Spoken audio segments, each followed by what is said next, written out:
En fait, la fabrique vise en fait à faire la gestion là, de nos en fait là, de nos églises là, qui sont là, qui composent la paroisse Sainte-Famille de l'île d'Orléans. Alors, on a pour en fait, réaliser ça, on a une équipe de 6 marguilliers qui travaillent, là, en fait, ils se réunissent tous les mois, à peu près aussi sur 5 à 6 semaines, pour pouvoir échanger sur des projets, en fait, là, puis comment on a à relever différents défis en lien avec l'avenir là, de notre paroisse et aussi là, des lieux là, en fait, là, de culte qui sont là, les 6 églises de chacune des communautés sur l'île d'Orléans. Donc, on est ici pour parler un peu de la vision globale que vous avez des églises. C'est quoi, c'est quoi votre pensée par rapport aux années des églises? C'est quoi votre vision là-dessus?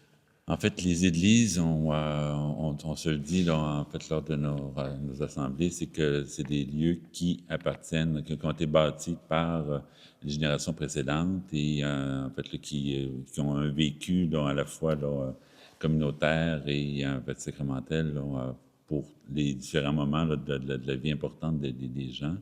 Alors, c'est pour nous, il y a à ce moment-ci en fait, là, de notre histoire, là, de notre société, on est en fait, là, il y a une distance qui a été créée par rapport à la vie, là, en fait, le plus spirituelle.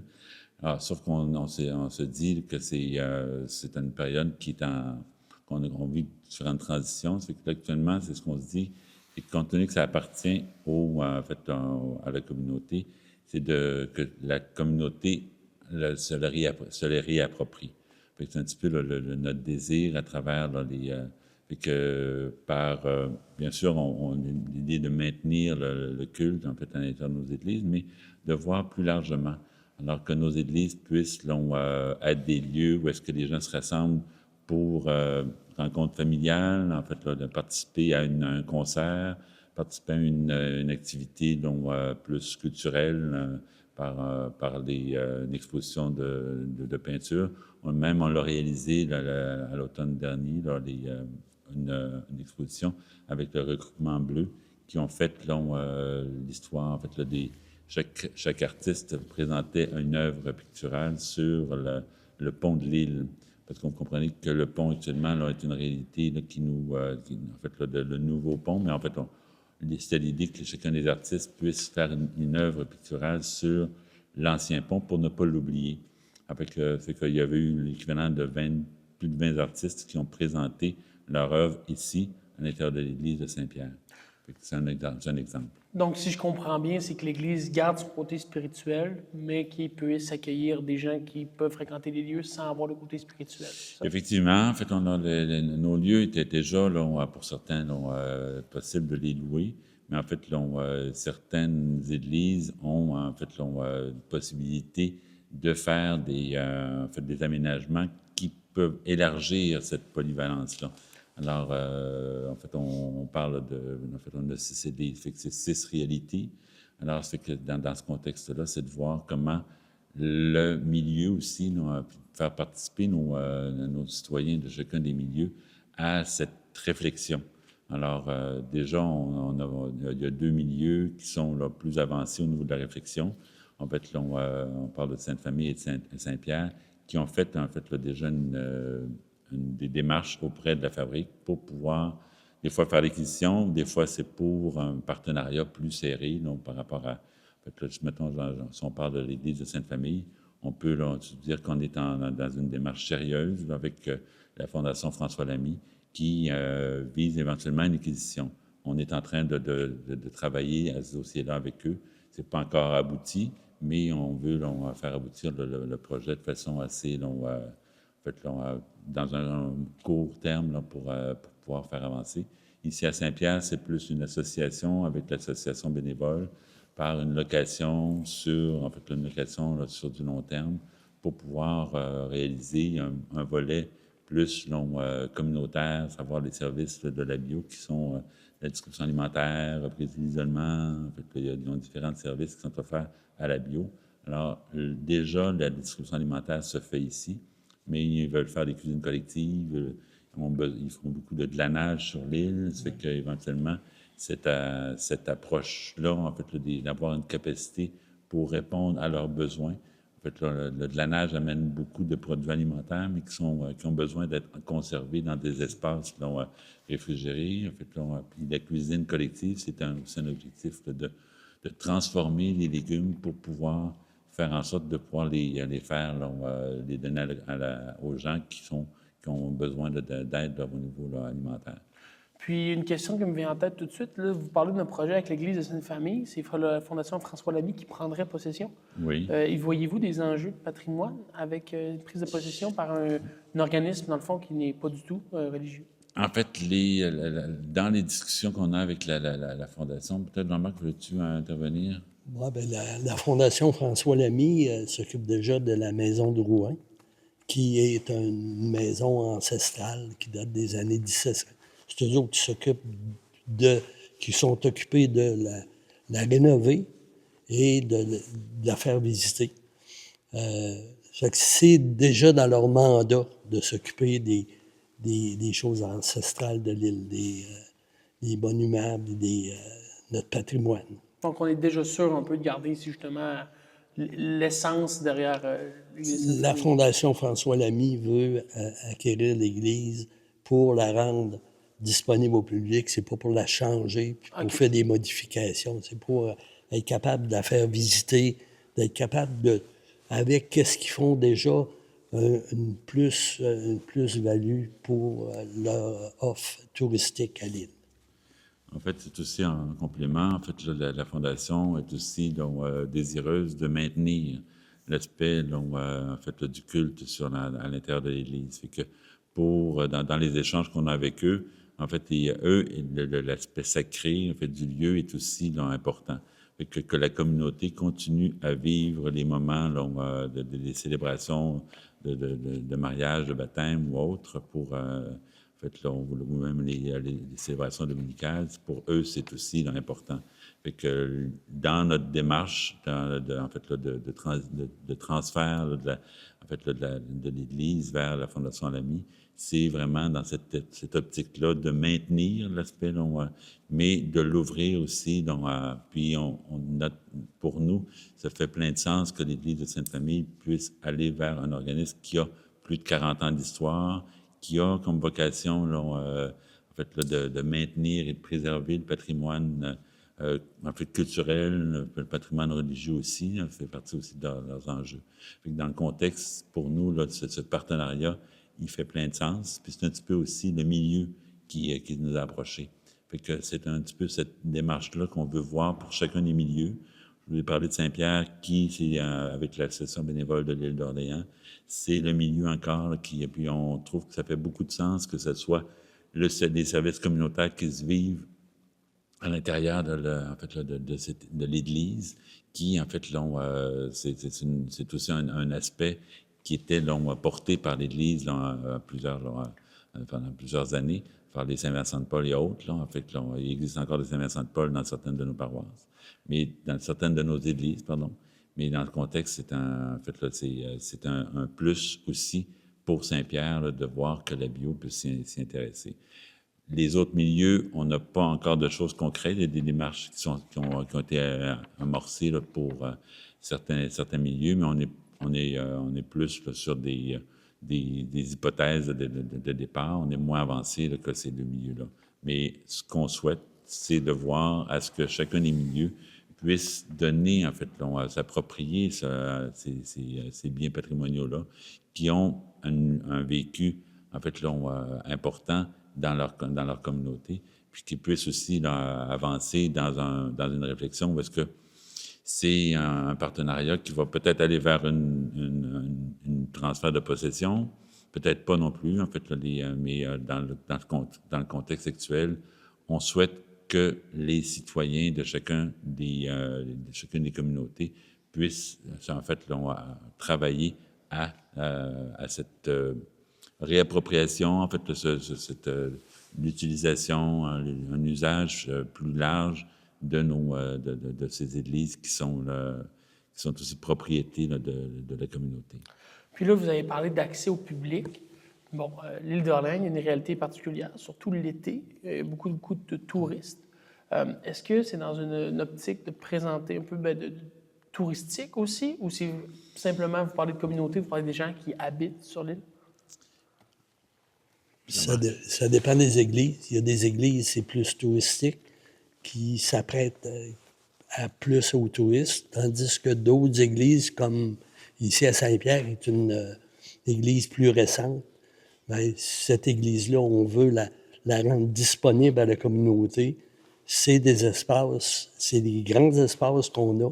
On a une salle communautaire en bas qui peut accueillir une couple de 100 personnes facilement. C'est des choses qu'on veut que ça serve de plus en plus. Aussi, dans le clocher, ici, à l'église Saint-Pierre, on a des antennes de Rogers qui servent aussi à la communication, à des ondes ici à l'île. C'est des choses comme ça qu'on veut faire avec l'Église. Si on parle de Saint-Pierre, c'est de la rendre plus disponible à la communauté. Puis il y a des avantages à le faire pour les citoyens. Puis, vous avez mentionné un point très important en début d'entrevue. Vous avez mentionné surtout la participation citoyenne, qui est au cœur de la réflexion. De quelle manière souhaitez-vous, est-ce que vous avez un plan de match pour un peu aller chercher les avis des citoyens? Est-ce que vous avez des plateformes, vous allez distribuer, demander des avis ou des sondages? En fait, pour ce qui est de cette partie-là, en fait, on a déjà là, deux milieux qui sont investis là, par rapport à... Puis on veut pas non plus là, en fait, là, s'investir dans... On est une petite équipe à l'Assemblée de fabrique. En fait, je suis nouvellement arrivé là, depuis septembre comme directeur général. En fait, là, on veut faire attention là, de ne pas trop avoir de lièvre à courir, entre guillemets. Alors, ce qu'on souhaite, c'est que... Mais on est ouvert, en fait, là, à toutes les suggestions de la part des citoyens. J'ai déjà un groupe là, pour Sainte-Pétronille qui nous a approchés. J'aurais dit, on va travailler, en fait, là, sur nos deux premiers dossiers, mais éventuellement, les autres milieux vont... fait que on a reçu leur proposition. On veut comme peaufiner leur proposition pour pouvoir aller plus loin. Mais les autres milieux aussi là, sont intéressés. Donc, en fait, du côté de Saint-Laurent et Saint-Jean, qui ont des églises qui sont classées. Il y a comme des paramètres qui sont à considérer. Mais en fait, il n'y a pas de démarche formelle encore de développer, sauf que c'est ce vers quoi on veut s'en aller. Sauf que compte tenu qu'on a déjà 2 dossiers qui sont là, sur la table à dessin, on veut là, éviter là, de s'éparpiller. Mais c'est clair que pour nous, le conseil de fabrique est ouvert en fait, là, à des suggestions, à échanger pour chacun des milieux. C'est vrai là, en fait, pour les 4 autres milieux. Là, en fait, je parlais de Sainte-Pétronille, qui est déjà un groupe, mais on a des initiatives qui ont été faites aussi. Bon, tantôt, on parlait du côté culturel. Saint-Laurent avait fait une initiative au niveau culturel là, avec une programmation plus musique populaire. Fait qu'on est en train de devoir à redémarrer des choses là-dessus. En fait, là, il y a entre autres un concert qui va se faire là, en novembre prochain avec Bruno Pelletier à Saint-Laurent. Fait qu'on redémarre des choses de ce côté-là. Mais l'idée qu'on puisse avoir une programmation, une réappropriation, en fait, là, je pense qu'on va miser sur des actions qui ont déjà été là, mis de l'avant. On va essayer de les peaufiner, mais toujours dans l'objectif que ce soit la communauté et les citoyens qui puissent y prendre part. Puis bon, des projets comme ça nécessite des sous. Et la capacité financière de la fabrique, pardon. Quel est l'état actuel, justement, de cette capacité-là? Est-ce que vous ne faites pas ça pour aller chercher des fonds pour, justement, faire vivre un peu cette spiritualité-là par la suite? C'est sûr que ça prend des fonds pour l'entretien de ces bâtisses-là, le chauffage, les assurances, ça prend des fonds.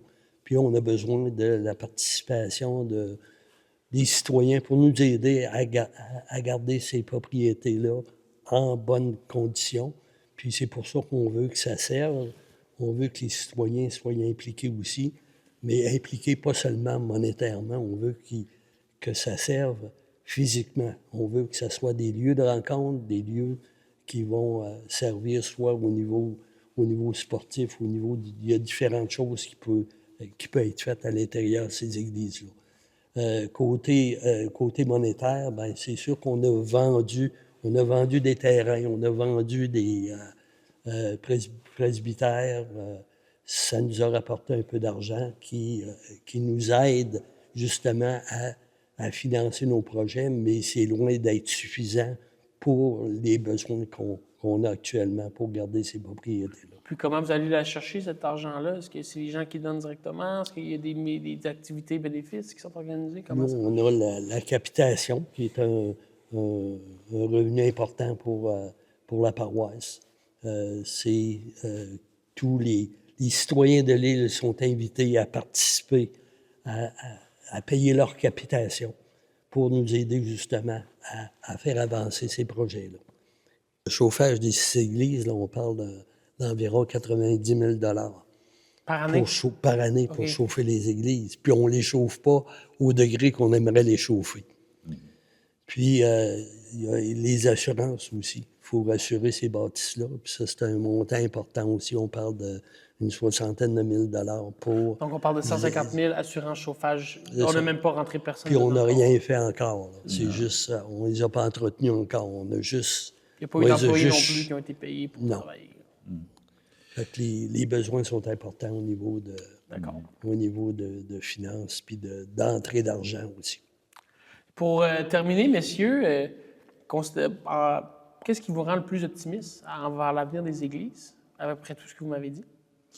Ben, je pense que tout de suite, quand on rencontre les gens, en fait, les gens sont heureux. En fait, on a fait quelques initiatives ici, à l'intérieur de l'église de Saint-Pierre. On a créé un espace où les gens là, sont venus.